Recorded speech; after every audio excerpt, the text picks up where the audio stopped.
મિત્રો, આમ આદમી પાર્ટી થી ભાજપ એટલું ડરી ગયું છે કે આમ આદમી પાર્ટીના નેતાઓની વારંવાર ધરપકડો કરી રહી છે. તમે જો અત્યાર સુધી લગભગ 150 થી વધુ કાર્યકર્તાઓ ઉપર FIR કરી દેવી, એમની ધરપકડો કરી લેવી. હમણાં જ મને મેસેજ મળ્યા, અમારા સૌરાષ્ટ્ર ઝોનના પ્રમુખ પ્રકાશભાઈ દોંગાની પણ ધરપકડ કરી લીધી છે. એ જ્યારે ફોર્મ ભરાવામાં પ્રક્રિયામાં હતા ઉમેદવારોના, કારણ કે સ્વાભાવિક છે કે એમની ઉપર જવાબદારી હોય, ત્યારે એમની પોલીસે એક કેસમાં ધરપકડ કરી. મને એ નથી સમજાતું કે ખરેખર આમ આદમી પાર્ટીનો શું ગુનો છે, અમારા સૌ લોકોનો ગુનો શું છે? શું ગુજરાતની જનતાનો અવાજ બનવું એ ગુનો છે? શું ગુજરાતની જનતા માટે અવાજ ઉઠાવવો એ ગુનો છે? શું ખેડૂતો, ગરીબો, વંચિતો, શોષિતો આ બધા પીડિત છે, એમના માટે અવાજ ઉઠાવવો શું ગુનો છે? અને ગુનો હોય તો અમે સજા ભોગવવા તૈયાર છીએ. પણ ગુજરાતની જનતાને હું કહેવા માંગુ છું કે આગામી સ્થાનિક સ્વરાજ્યની ચૂંટણીઓ આવી રહી છે. કેટલાય ઉમેદવારોને હજી ડરાવવા અને ધમકાવવાની કોશિશો થશે, પણ અમે મજબૂતાઈથી લડીશું. તો મહેરબાની કરીને જ્યારે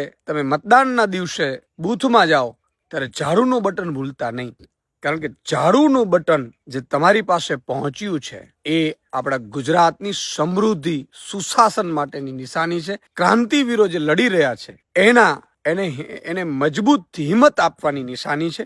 તો આપ એ કામ કરજો એવી હું વિનંતી કરું છું.